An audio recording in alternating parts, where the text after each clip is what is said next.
Welcome to The Radiant Leader. I'm Erin Johnson Gerkman. The Radiant Leader isn't just a title, it is a way of being. In this episode, we're exploring the shape of time, reclaiming rhythm in leadership, the practice of radiant rhythm. We're going back to the start, to something so much on autopilot and yet so powerful, our relationship with time. What if the way we shape our days reflects how we shape our energy, our choices, and our connection to self? What if the shape of our calendar reveals what we value most and where our energy truly flows? Today, we'll slow down, reflect, and get deeply curious about time as a present practice, one that can either drain us or nourish us.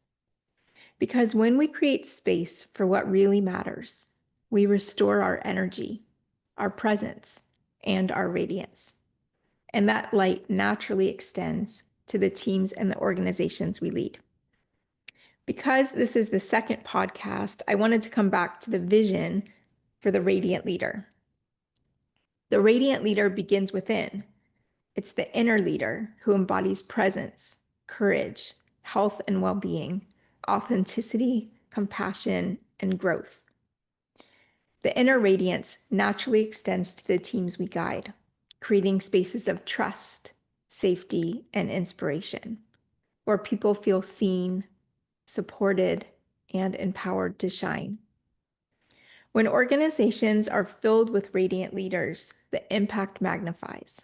Cultures rooted in well-being and purpose, teams that thrive with creativity and resilience, and systems that flourish as living networks of light, where inner light creates the environment for collective brilliance. In this way, radiant leadership transforms not just individuals, but entire organizations into places where people grow, belong, and rise together. Healthy people equals healthy teams equals healthy organizations. And in radiant leadership, we start with healthy people. Before we dive in, I wanted to thank everyone who reached out after episode 1. Your insights, your reflections, your guidance, and resonance was received full-heartedly and with me as we continue this journey. They reinforced to me that this isn't just a podcast, but it's a shared space of growth. Many of you asked to hear a bit more about me and my journey and what brings me into this space today. So I'll start with a short introduction. I know there's a lot of coaches out there, and credentials and experience matters. I've spent over 2 decades in leadership, learning and development, talent culture, and transformational organizational work. I've always led in big brands, examples like Nike for half my life and VS or Victoria's Secret and limited brands. My roles have stretched from leading strategy, design, planning, delivery, and scaling global learning and development work and communities, team culture, and big transformational work. For most of my life, I've worked in the intersection of people development, transformation, and growth. And I have also been in the health and well-being space from a broader whole person focus. In recent years, my path has expanded. I'm certified as a national board certified health and well-being coach, a Chopra certified coach, a Chopra certified meditation teacher and guide, and soon this month to be ICF certified. And I also have been certified in Brene Brown's Dare to Lead work, plus more. My approach integrates my personal and professional experiences with ancient wisdom, modern science, positive psychology, behavioral change theory, and spirituality. All of this to support leaders and teams in new, more human-centered ways. And like many of you, I know what it feels like to be dimmed, depleted, and disconnected. I know what it feels like for it to show up in your body as stress, anxiety, exhaustion, burnout, and health challenges, for the cost to be our health. These experiences are why I care so deeply about being connected to ourselves, our inner work, our authentic rhythm, our embodied, nourished practices, restoring balance and harmony within ourselves and within the systems we lead.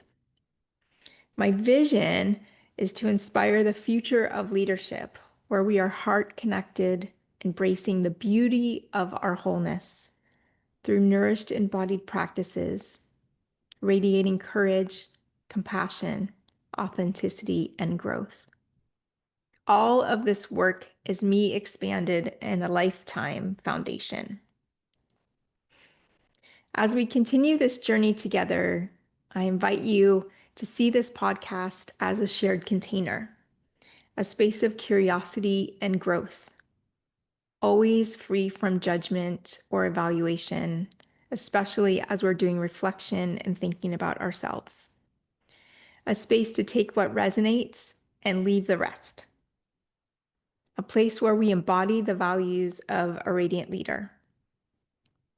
We'll weave both science and felt sense or somatic awareness, noticing what things feel like in the body. We'll have some sort of blend between the how and the how that resonates most with you.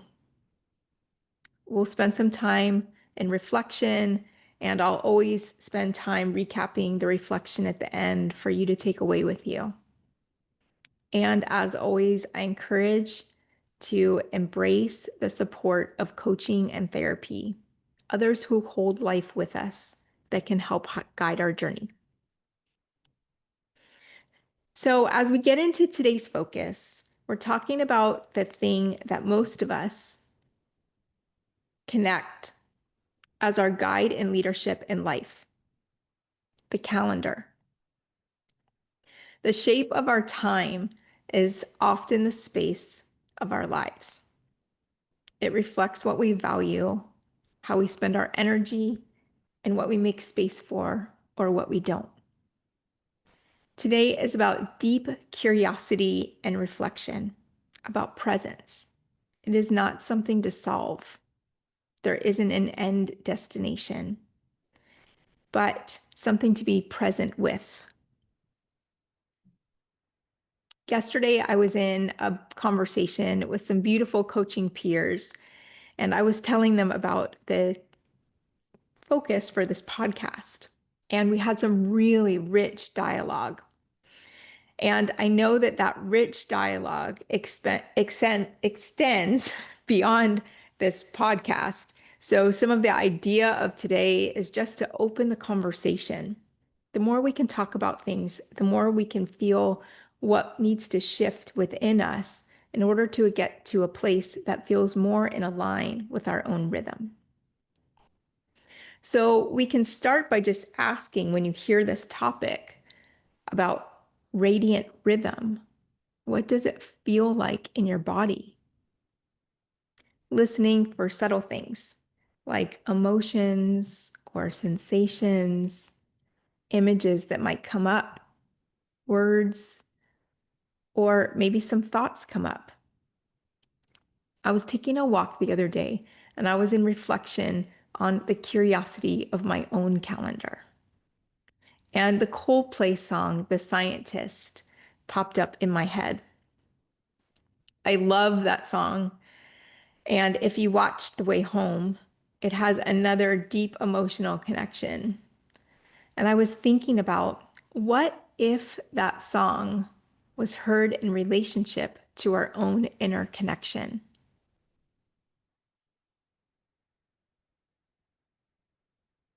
And if you're curious more about that song, I'll leave you to go back and listen to it and just see what comes up. So as we go back to the start, for me on this topic, I remember being in my Chopra coaching certification, and we were in our PSAs, which is our it's our skills assessment. And I brought my calendar as a topic for my coaching session. And my coach asked in the moment, "You want to build out your calendar?" And I said, "Yes and no. I want to know what's important to me that I'm making space for and building around." And that moment changed everything. Our relationship with time starts early. As kids, our days are scheduled for us. As adults, our calendars often belong to others. They're scheduled for us. Our jobs, our families, our responsibilities. It just is. So, what happens when we finally have space? When we experience life transitions or events, like leaving a job before you have a new one? Maybe you're part of a reduction in force. Maybe it's time that you have retired or you become an entrepreneur, or when your kids grow up and you start empty nesting, or when you are no longer taking care of a loved one, or when health challenges slow us down. Most of us discover the discomfort of being in open time when we feel anxious in both extremes, either too full or too empty. I know how much you actually are aware, or you don't know how much you're actually aware of this discomfort dynamic until you come through a moment where there's a deeper pause in your calendar and aware enough to notice. I believe there's a skill gap here, a gap in autonomy and agency for our own time, a space for us to explore. We often ask our teams to manage their time, but rarely role model what it looks like to shape time consciously. To pause and ask ourselves, what do I want? From the deepest part of my heart, what am I building around? What truly nourishes me right now? When I said that I didn't know what I was making space for, I was in curiosity around what was most important to me. It is one of the hardest questions to answer, and even harder once we know the answer, to hold space for it and to hold ourselves accountable to whatever that is. Once we have clarity, when we answer those questions, we begin designing our calendars and our lives from intention, from our truth, meeting ourselves in a place of well-being and compassion, not from external expectations or from a place of, I will at some point, or at least the awareness and stepping into curiosity and growth. So let's take a science moment around time and the nervous system and how that connects. Science tells us that our nervous system is constantly taking cues from how we move through time. So every meeting, every pause, every transition, and moment of rest sends information to the body, telling it whether we're safe or under threat, whether we're grounded or overwhelmed. And neuroscience and behavioral research shows that the shape of our days matters. When our schedules are packed without pause, our stress response stays activated. But when we intentionally build in space, even if that is a small moment of pausing for breath, for movement, for reflection, we shift from reactivity to regulation. Our calendars aren't just schedules, they're blueprints for our well-being. How we design them shapes the rhythm of our nervous system, our energy, and ultimately the way we lead in life. It's finding the natural rhythm and balance of structure and spaciousness for us, our own radiant rhythm. I love to use tree roots as a way to connect to our own roots. For me, this is an invitation to dig around in the tree roots to find the one or ones that don't serve us anymore and take energy away from the tree or us, our own roots and tree system to flourish.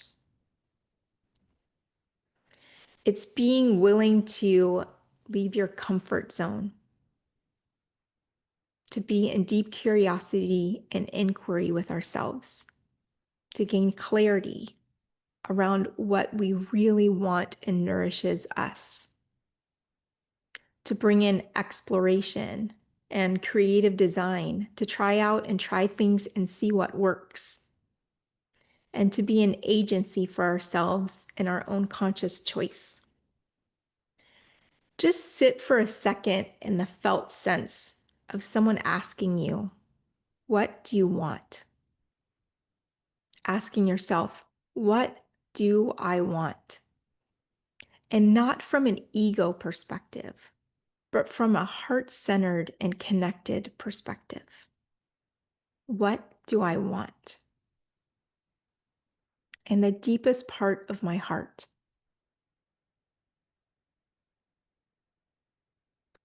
What does that question feel like for you? Because when I first sat in that question, like many people do, it brings discomfort, the unknown, a place that we generally don't focus. I have been on a journey from asking that initial question in that coaching session. And 2 years later, as my calendar is full, I am present and aware with a deep curiosity in my own calendar. Does it create a map for what I want? Is it the shape and rhythm that nourishes my radiance, my leadership, and my growth? Does it feel like stress? Am I able to distinguish what it feels like while I'm in the rhythm of my day? So let's talk more about how to find the practices that support what you want to create. And I say practices. It's the word that resonates most with me. Some people use the word routine. Some people use structure. Some people use practice. Some people use the word ritual. They all mean the same thing. So you pick your word that resonates most with you. And by the way, we all do better when we have them.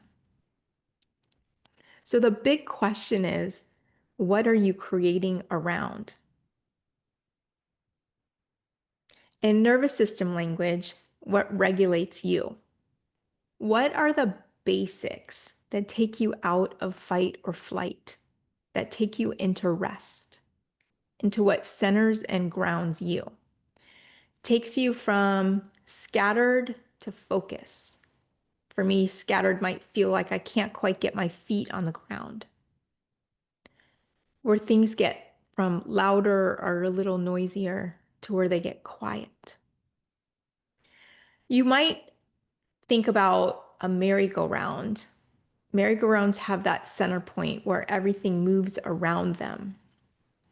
What helps you remember your center point while things move around you? What helps you remember to connect to it? You can make a list of the things that ground you or that center you. And if you're on the go and you're listening to this, you can make a mental list. And if you're stationary, just hit pause and just make a brainstorm list. What are the things that ground you, that center you, that bring you into a space of quiet? And I'll share some ideas that many people have some similar things that work for them. And I say that with a caveat to say, always remember it's what works for you. What works for me doesn't necessarily work for you. What works for someone else doesn't necessarily work for you. So whatever works for you. Here's some ideas. Spending time in nature, fresh air, the sun on your skin, that warmth, movement that could be walking, yoga, stretching, strength training, running, whatever that movement looks like for you. Getting enough sleep and being able to feel what that feels like to feel rested in the morning. Having enough water during the day and feeling hydrated.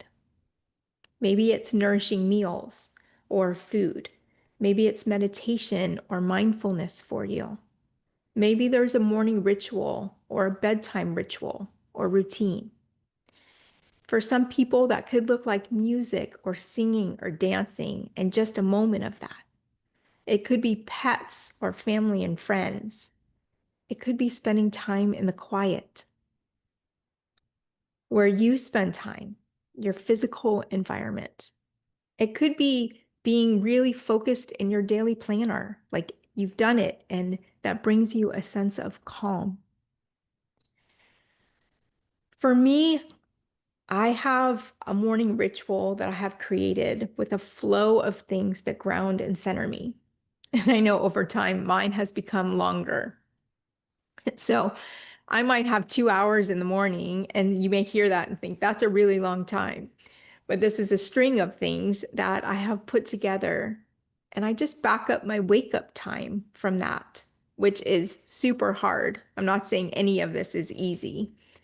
So in my morning routine, I do things like spending time with my vision board, spending time in meditation, making sure I have water, that I can stand outside in the fresh air. If there's sunshine, even better.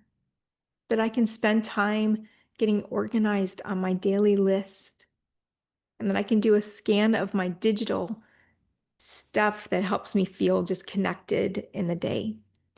When I have time for that full morning ritual, I know that I start the day centered. I am ready to be in the rest of my day. It has a really big impact on me. When I don't do that, I might be fine for a day. Maybe 2 or 3 days pass, but then it starts to show up for me. And then I start to feel it in my body. My body is super honest. I know when I feel, I know when I can feel it when I'm paying attention without judgment or evaluation, because things show up differently for each of us. For me, it starts to show up more subtle first, and then it gets louder. So I may notice that I have some sound sensitivity, or that scattered feeling like my feet aren't quite on the ground. Or maybe there's some tightness or some heaviness in my body. And then maybe it gets a little louder and my digestion feels like it's off. And then maybe it gets a little bit louder and then it starts to feel like stress or anxiety. The more I'm in my practices, the more space I have to be grounded and more neutral in my day. So I know that about myself. It is true from most of the people that I know that carry these practices, clients that I've worked with, it's part of our coaching practices as we think about just getting to the practices that help us feel really nourished. And then the more that we can be in them, the more grounded and centered we are. So for leaders, why is this important? And also I say leaders, and I also believe we're all leaders in our own lives. When you're leaders of other people, when you are in the shape of your time, when you're connected to those natural rhythms, what your radiant rhythm looks like and what nourishes you, you are engaging with your energy, your light, your health and well-being. That radiates out. You have more space for you and for others. You can connect more effortlessly and heart-centered. That's leaders of people. That is leaders in our own lives. That is us with ourselves and with other people. We are showing the way. We are role modeling. I always hear in my head from The Mandalorian, when we are role modeling what this looks like, this is the way. Parents, it's the same for your kids, role modeling how you want them to show up for themselves in life. Organizations, why is this important? If someone is clear around what they most want and need, around the shape that supports and nourishes them to feel restored, revitalized, and reconnected, then you can help support them in those practices. It's about trust and supporting their agency and their choices. Because when I am nourished and healthy in my growth, I have energy, I have creativity, and I have resilience. That means you are getting my engagement and my productivity. It's reciprocal. I have what I need, you get what you need. I am nourished, my work is nourished. I am hydrated and watered. I have water for my work. When I have spaciousness and can expand, so can my work. You get the idea. Healthier people are more productive for you. So when someone feels like when someone feels like they are in the right place at the right time, doing the right thing, all of the rest of the noise falls away. So as we sit in the practice of radiant rhythm, we can come back to our connection with nature. Just like nature, we're designed for seasons of growth, of pause, and renewal. And when we honor the rhythm of space in our calendars, we return to that natural wisdom where radiance isn't forced, it simply unfolds. Because radiant leadership isn't about doing more, it's about aligning our energy with what truly matters and creating the space for others to do the same. There's a beautiful quote by Deepak Chopra that is just in a space around embodied reflection here.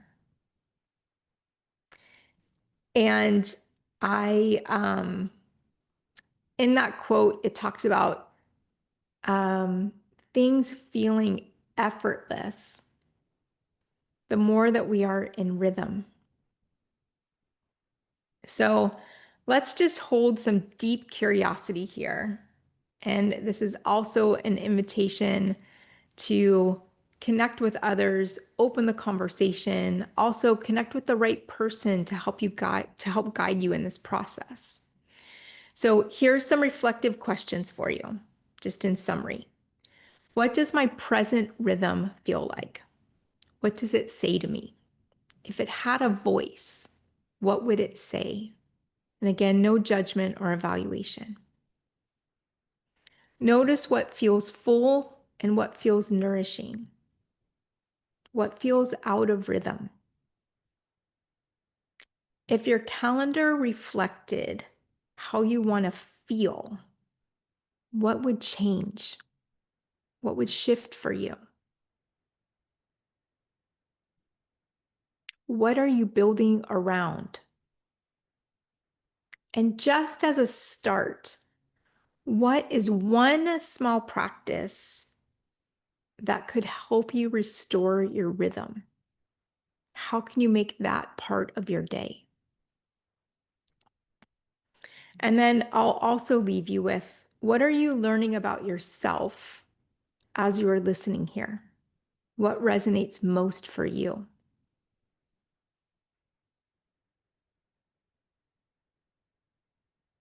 Through story, science, and embodied insight, I invite you into the practice of radiant rhythm, a transformational way of leading in harmony with your natural cycles of energy, rest, and renewal, aligning the rhythm of your leadership with the rhythm of your growth. Because when leaders design their days from presence rather than pressure, they cultivate a rhythm that nourishes themselves, their teams, and the systems they serve. When you live from your own beat, you give others permission to dance. I'm Erin. This has been The Radiant Leader. Remember, your inner energy and light create the environment for collective brilliance. Together, let's turn our lights back on. Until next time, with much love and gratitude.